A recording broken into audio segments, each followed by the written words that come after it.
Heads up.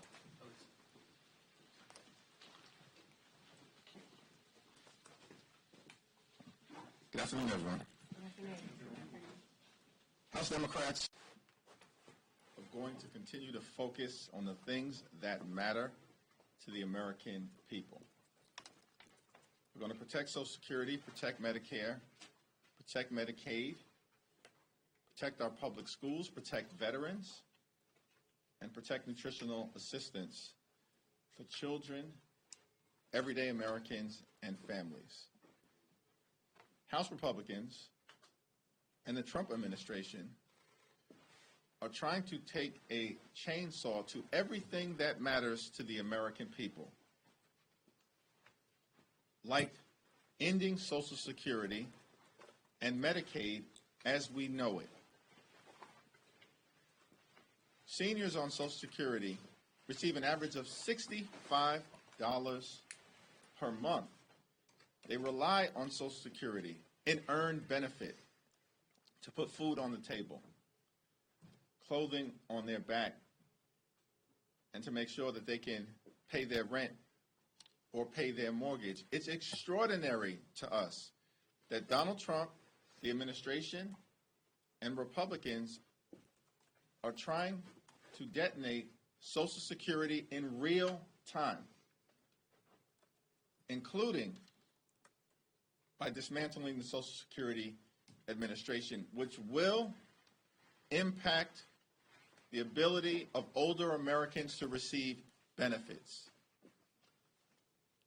The Republicans believe that Social Security is a Ponzi scheme. Project 2025 is the Ponzi scheme. Republicans are defrauding the American people. Last year, Republicans promised that they would drive down the high cost of living and ignored Project 2025, lied to the American people as if it didn't exist. This year, Donald Trump, the administration, and Republicans in the Congress have done nothing to drive down the high cost of living. Costs aren't going down, they are going up. Inflation is going up. America is becoming more expensive and less affordable under complete Republican control of government. At the same period of time, Republicans are flooding the zone with a parade of horribles that all relate to Project 2025. That's the Ponzi scheme that's been run on the American people. And front and center right now is the target that Republicans have put on the back of Social Security recipients all across America. Democrats are going to fight hard to protect Social Security and Medicare and Medicaid and the things that actually matter to making life better for the American people. Questions? Leader Jeffries. Mr. Leader, good afternoon. Thank you. There's been some reporting that Republicans might have a numbers problem. What does that mic actually do? It speaks for the cuts camera and Bruno Okay. Carino. All right. So, My first time I'm on seeing mic it, I and was you're on wondering mic. what's going on here. Okay. Thank you. It's kind of an oversized microphone there. It is. Well, so as Yoda said in Star Wars, those size matters not. Okay. In any event, there's been some. I'm going to refrain from commenting. Go ahead. Dan. It's Star Wars. Okay. In any event, there's been some suggestion that Republicans might have numbers with their reconciliation package. There's some reporting that there might be a withdrawal of the nomination of Elise Stefanik. What do you think that says if they were to pull that nomination or she were to withdraw, about them having trouble with numbers to get through the so-called big, beautiful bill? Republicans are in free fall right now.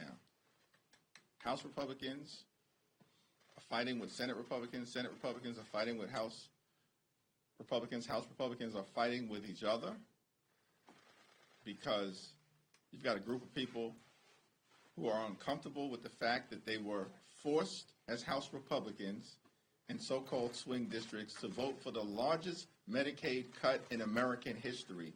And we will not let the American people ever forget it. Then you have a group of so-called Freedom Caucus Republicans who want to go further in terms of the cuts that are harmful and painful that they want to inflict on the American people.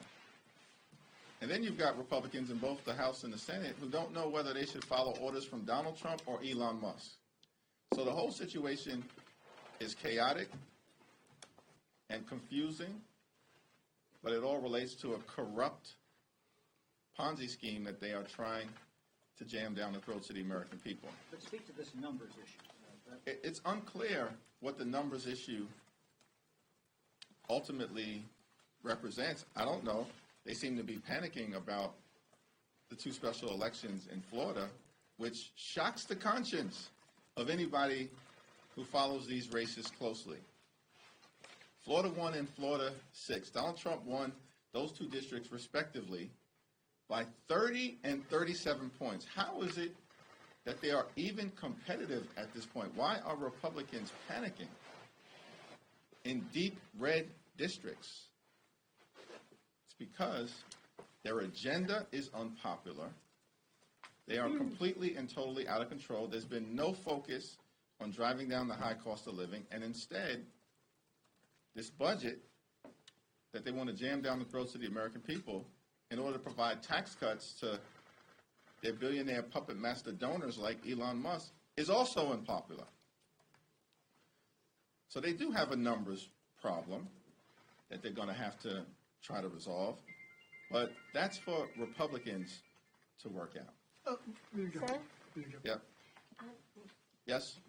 Yes, Leader Jeffries, what is your comment on the latest mass firings at NIH, at HHS today, announced today, in context of the others that we all are hearing about? The mass firings are likely unlawful, will likely be challenged in court, and we also know that it does nothing to improve the health, safety, and economic well-being of the American people. It will hurt it. Leader Jeffries. Thank you, Leader. Have you spoken with Congresswoman Crockett regarding her comments towards Governor Abbott, and how are comments like that affecting the party's brand? I have not had a conversation with Jasmine. I did see that she issued a statement clarifying her remarks, and her statement speaks for itself. Leader Jeffries. On top of that, you've mentioned the list of horribles from Project 2025. On top of that, one of the other ones unrelated to Social Security, Medicare, Medicaid, is the ramping up of deportation, sending people to El Salvador, and they're coming day by day by day. Is just the rapid fire of these deportations, a lot of them which seem unlawful or without due process, is the speed of it making it harder for Democrats to respond to this violation of due process and civil liberties? No, these deportations that appear to involve, in several instances, American citizens or legal permanent residents have been challenged in court and will continue to be challenged in court.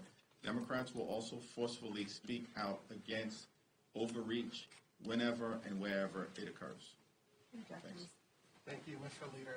Earlier this week, President Trump issued an executive order that introduces several changes to federal election procedures, including proof of citizenship for voter registration. I wanted to get your reaction to that executive order.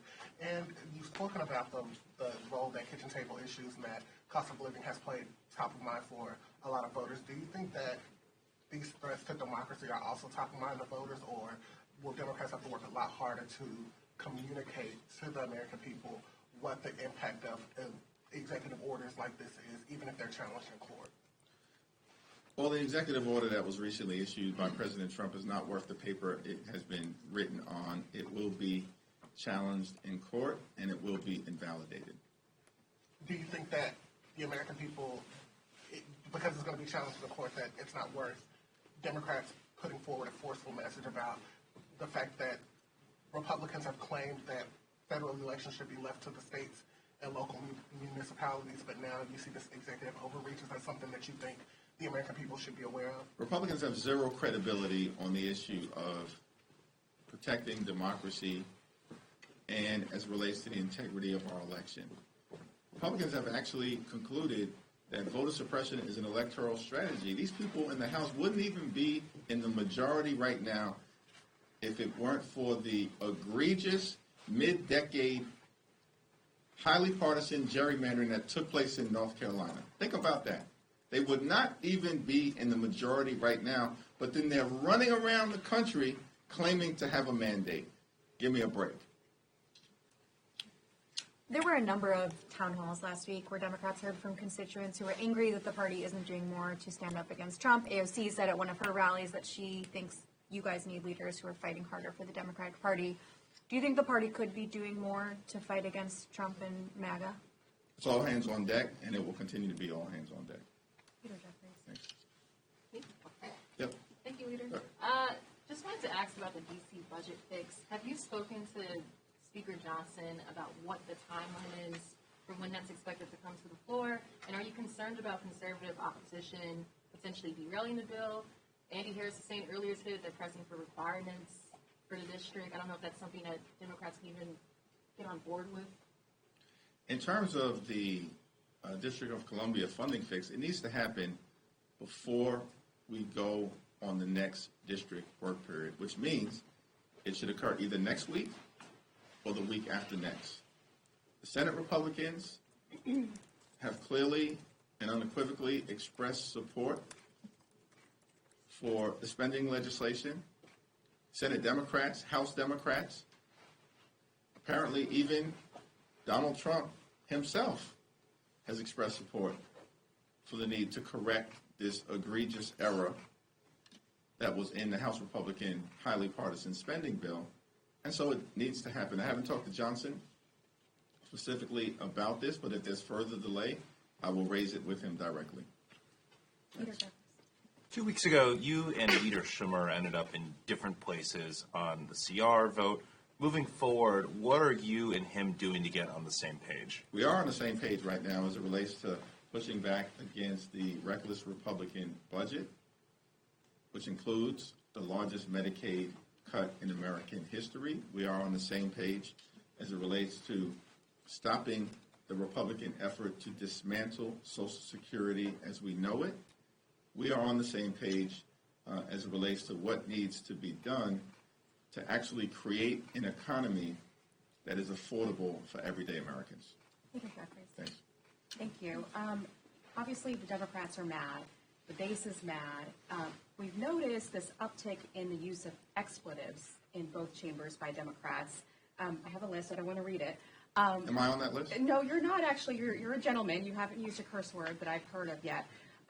Do you think this is the best tactic and the smartest way to connect with voters? Is this something that you think works right now? Voters are angry all across the country for good reason.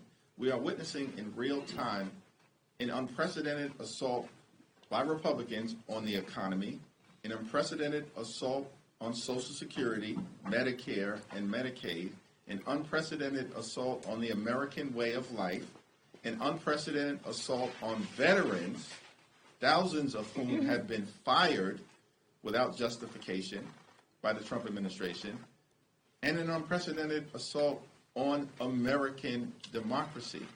People are upset, people are concerned, anxious, frightened, scared, and all of the above.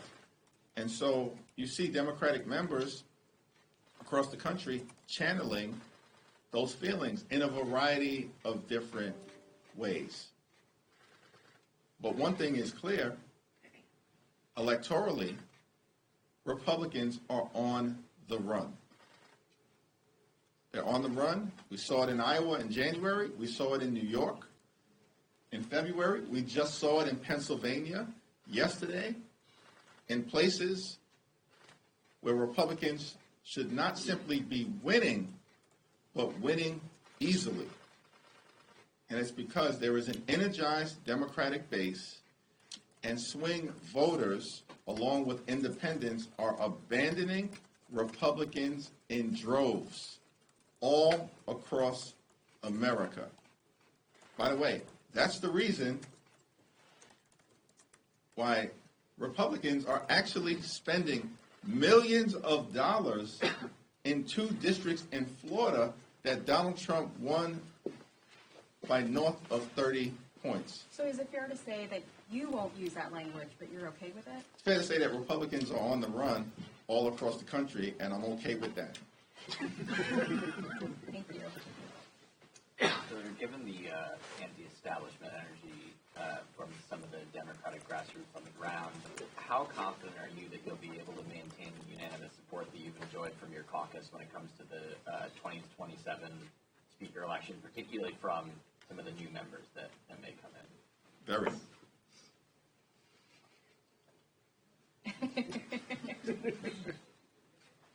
Had unanimous support now, 20 different times across 2 different Congresses? Kind of speaks for itself.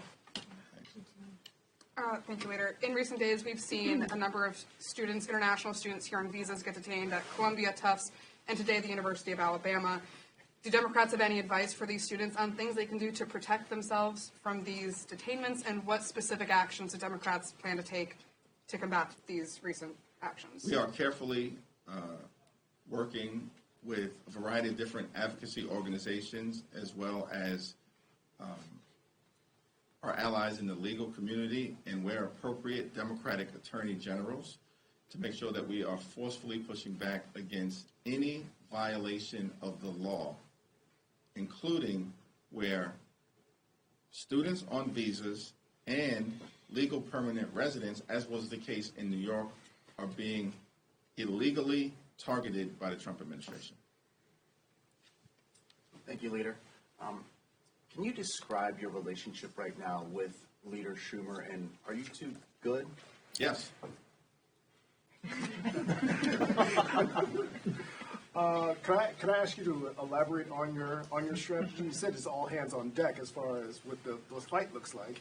When can we start to expect to see some evidence of this fight, and whether or not Democrats can land a punch on Republicans? And what evidence are you looking for exactly? Well, should we win elections? Check.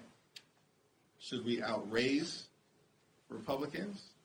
Actually, the DCCC, interesting that I haven't seen this aggressively covered, because it runs against the narrative.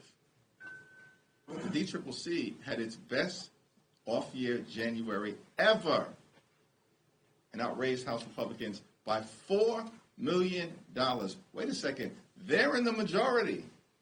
They've got access to all of this deep-pocketed money. But the DCCC had its best off-year January ever in history. And then what happened in February? We outraised the Republicans again. They're in the majority. We outraised the House Republicans. And by the way, outraised the Senate Republicans as well, which almost never happens. And then in special election after special election after special election, Democrats are winning. Winning.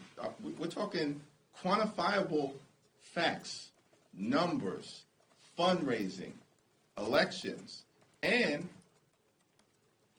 Donald Trump's public approval ratings are plummeting.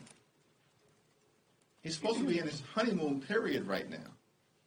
One of the reasons why Republicans are probably panicking in terms of whether they ultimately will be able to produce the votes to jam a reckless budget down the throats of the American people is that the so-called swing seat Republicans get nervous when they see these special election results and see Donald Trump's poll numbers collapsing, while at the same time, in every single one of these races, independents are breaking for Democrats, and the Democratic base is turning out. Wait, the Democratic base is turning out? In Iowa, in New York, in Minnesota, in Delaware, most recently in Pennsylvania? That seems to run counter to the narrative that some in this town continue to try to put forward. But we're in the facts business, not the perception business. Can I just follow up there? Sure. It's not just a narrative. I mean, that's what we're hearing at town halls. It's like constituents want to see the fight. It's not Correct. necessarily that journalists want to see the fight. So if you're answering the question to constituents, when will they see the fight? Is it just looking at special elections? No, that I think don't necessarily impact a lot of people across the country. Well, but I think what has been clear, and what you see, and first of all, we're having town hall meetings. Republicans aren't even having town hall meetings. They're afraid to have town hall meetings. We're in these streets regularly, whether that's in Brooklyn, in the Midwest, in the Deep South, in California. So we interact with constituents all the time. I interact with constituents all the time. And we'll continue to talk about the things that are being done in Congress to push back against Republicans, our strong opposition to the reckless Republican spending bill. That was a fight. We were on one side of that fight. Republicans were on the other side of that fight. It was a legislative fight. Our uniform opposition to the reckless Republican budget, every single House Democrat voted against it. Every single Senate Democrat voted against it. That was a legislative fight. We were on the side of the American people, and Republicans were on the side of their deep-pocketed donors and special interests. We're in the middle of a fight right now as it relates to Pete Hegseth. He needs to resign or be fired by Donald Trump. We've made that clear across the caucus. And Democrats, I think, showed fight in the Senate hearing on Tuesday and in the House hearing on Wednesday. Our veterans have stood up to push back against this stunning national security breach. That's a fight that we're in right now. Are we on the sidelines? Have we been silent about this scandal? Sidney, Have we? No. Okay, so that's a fight. These fights are ongoing. We're pushing back against their efforts to dismantle the Department of Education. Johanna Hayes and others, they're leading that fight. Joe Neguse and Jamie Raskin and others who are leading the litigation working group effort have been involved in the fights that are taking place in court case after court case after court case where the American people are actually winning in court and Donald Trump is losing. That's a fight. So, yeah, special elections are one indication of it. It's an important indication because is the Democratic base energized or demoralized as it relates to turning out? Y'all can answer the question based on what you are seeing. Is the Democratic base energized or demoralized as it relates to supporting the Democratic Congressional Campaign Committee? The data speaks for itself. Those are data points. But the most important thing is that the substantive fight has been underway from the very beginning, and it will continue with the relentless energy and righteous indignation that the moment deserves. Thank you, everyone. Thank you. Predictions this year?